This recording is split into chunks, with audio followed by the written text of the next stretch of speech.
guys, Julian here, and today I'm a little bit under the weather, but I'm going to be showing you how to make Solardo style tech house. So as usual, you get the project file and the samples from this video in the description, and if you're a patron on my Patreon, check that because it will be available shortly.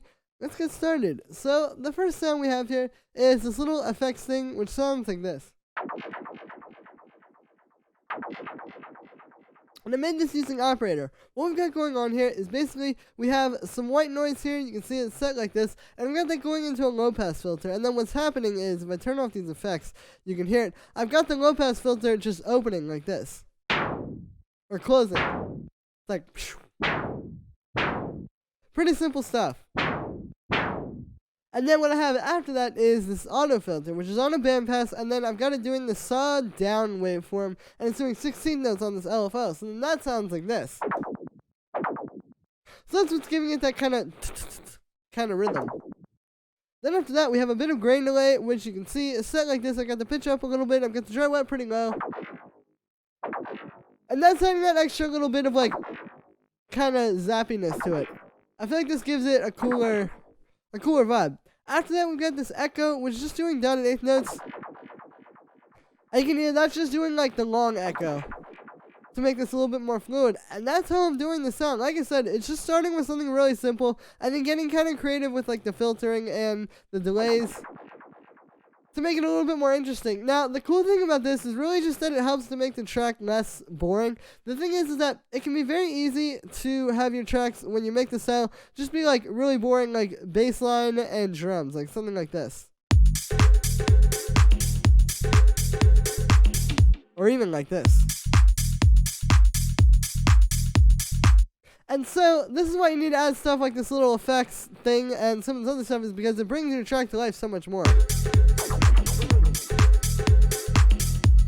So yeah, then after the sort of like effects chain, I have a few things on here just to kind of, put it into the mix a little bit more. The first thing I have is this drum bus, which has just got a bit of drive, a bit of crunch. It's just beefing this up a little bit. And then we just have an EQ8 cutting at the low end to make room for the kick and the bass. After that, we have this vocal stab, which sounds like this. And what this is it's this little vocal sample that I had. And I put it into a simpler, and then with the simpler, what I did is, you can see I warped it, and then I made it twice as long. So you can use these to make it either half as long, that's what this one does, or twice as long, that's what this one does, but that's what I have. So it would kind of ring out a little bit longer. And then after that, that's pretty much all I did inside of the simpler. I have this tuner here, just because I wanted to make sure it was in tune. It's playing E, which is the key we're in, and then I have a few effects. So here's what it sounds like with no effects on it.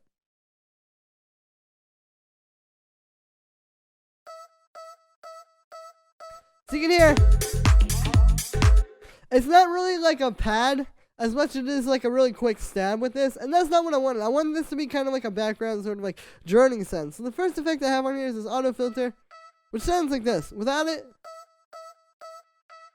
and then with it. So I'm just using this as a bandpass to kind of shape it a little bit more, cut off some of that high end, cut off some of the low end, and just make room for everything else. After that, we've got a bit of reverb.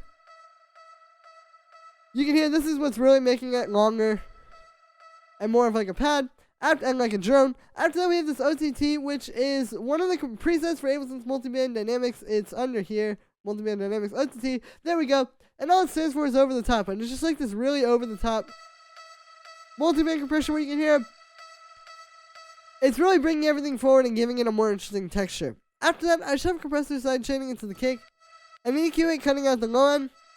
And that's it for this little vocal drone stab thing. Like I said, it's really meant to be more of like a drone and kind of in the background, but it adds a lot of dimension to the track. So the next thing we have here is the kick, which sounds like this. And this is two layers. We have this top kick and then this bottom kick.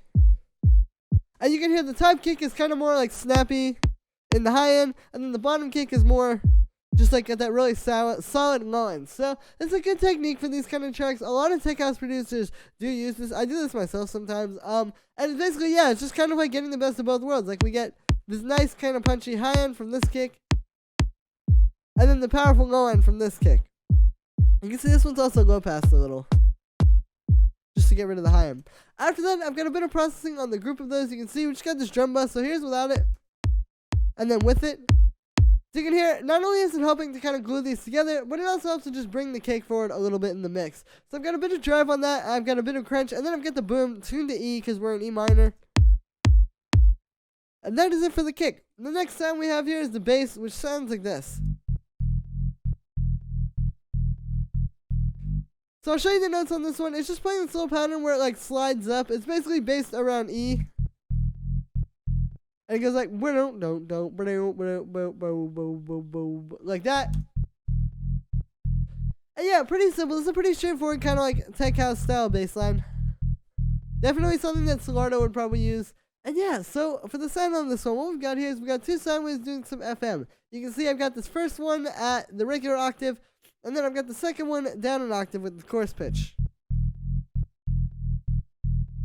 And so this is how you get that kind of nice, like, deep, but still very subby tech house bass line. If I turn the chorus pitch up on the second one, you can hear. It's a little bit too thin. When we have that an octave down, it gives us that really powerful line while still also having a lot going on kind of in like the low mid-range, as you can see on this EQ here. So then after that, I should have compressor side chaining that to the kick, and then I have this EQ8, which is cutting at around 100 hertz because that's where the kick is usually, and then it's boosting the low end a little bit. And it just helps to kind of like, you know, specify this in its place in the mix.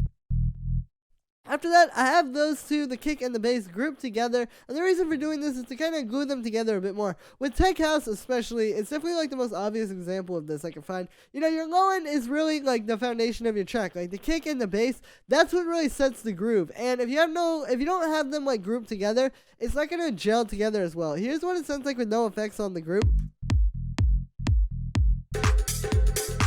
You can hear the kick and the bass just really aren't coming through the way they are when we have all this stuff on there.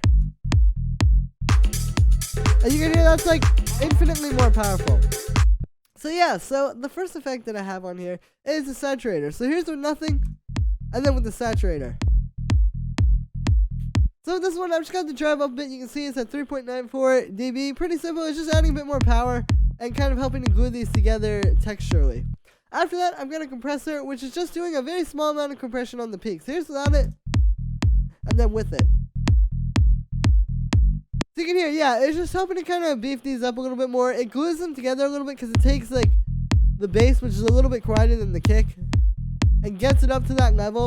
And then the key to this is just not doing too much. Like, if I turn this down too much, that's not really what we want. Like, that's very obvious. But when we do that, you can still hear it as it was originally. It's not too compressed. It's just the right amount. So the last effect I have in here is just an EQ8, which is just boosting a bit of low end and cutting around like 200 hertz. That's usually where the muddy and like boxy kind of frequencies are. So I just wanted to cut that out. And then the low end boost, you can hear it just kind of gives it a bit more kind of power in the low end. This is subtle. But yeah, that is it for the kick and the bass. The next thing we have here are these hi-hats, which sound like this. So what these are is basically we have this one, which is playing on the upbeats, and then these two, which are doing 16th notes like this. So you can see on these two, they're playing the same MIDI. I got the 16th notes kind of swung. I also have this in the bass line, as you saw before. But yeah, you can see basically the key to this is just bringing these 16th notes back a little bit. If I quantize it, you can hear.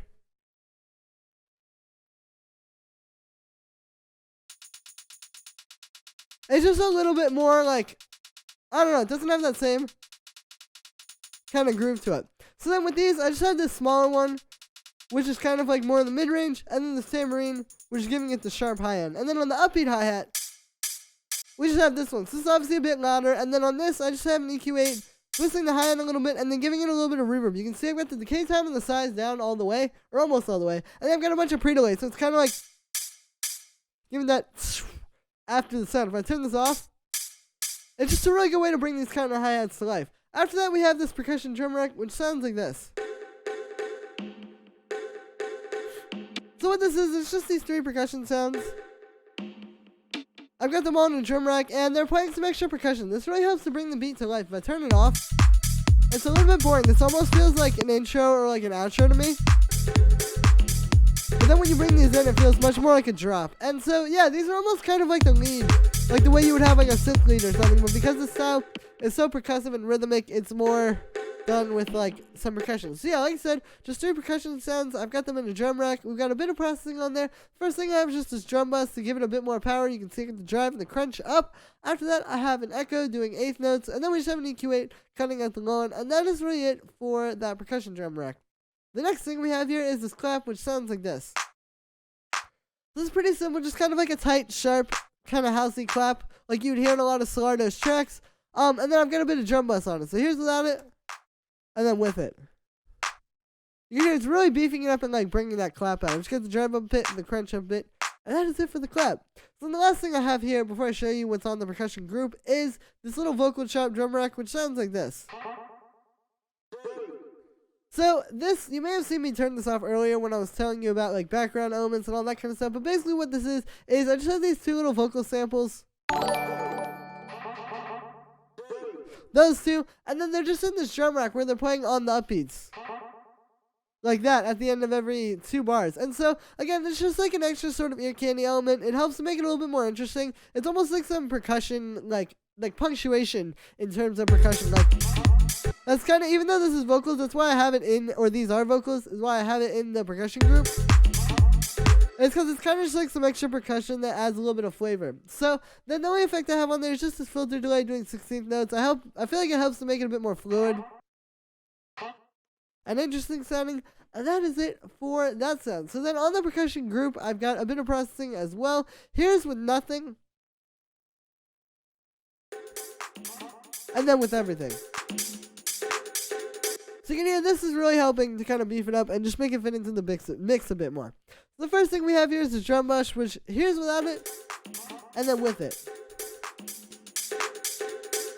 So you can hear this is really bringing everything out. It's adding like the same kind of sonic texture to everything. This is a good technique if you're having trouble getting your percussion to sound kind of like together. Like I feel like that's kind of going on here without this. It just all sounds like a lot of different percussion. When you add this, because you're adding the same effect to everything and kind of putting it all under that same like sonic umbrella, so to speak, it kind of helps to tie it all together a little bit more. And it's also just making everything come through and make it a little bit more powerful. I feel like this is what really helps to bring it to life. Like if we don't have this, it's just some samples playing. Like anybody can program this. When you add like processing on top of that, that's what really makes it your own. So then after that, we just have a very small amount of saturation. You can see I've got it at 0.57 dB, so not even 1 dB of saturation here. But if I turn this off, and then back on again, you can hear it's just adding that slight little extra bit of like punch to the drums. After that, we just have an EQ8 cutting out the low end, because if I turn this off, you can see and hear. There's a bit of low end, especially in that clap. So it's just cutting it all out and cleaning it up. And yeah, so that's pretty much it for this one. I just want to show you guys some techniques I picked up on listening to Solardo, as well as a bunch of other tech house producers and DJs tracks. So that's it for today, guys. I hope you all enjoyed. Make sure to hit the like button as well as subscribe. And if you're hitting the subscribe for the first time, make sure to hit that notification bell. If you've already subscribed, hit the notification bell as well. Basically what I'm saying, like this video, comment on this video, subscribe to me, get the notifications. You can get the project file and the samples from this video in the description. Oops. So make sure to check there. And if you're a patron on my Patreon, it will be available, so check there as well. Thank you so much, everybody, and I will see you tomorrow with another video.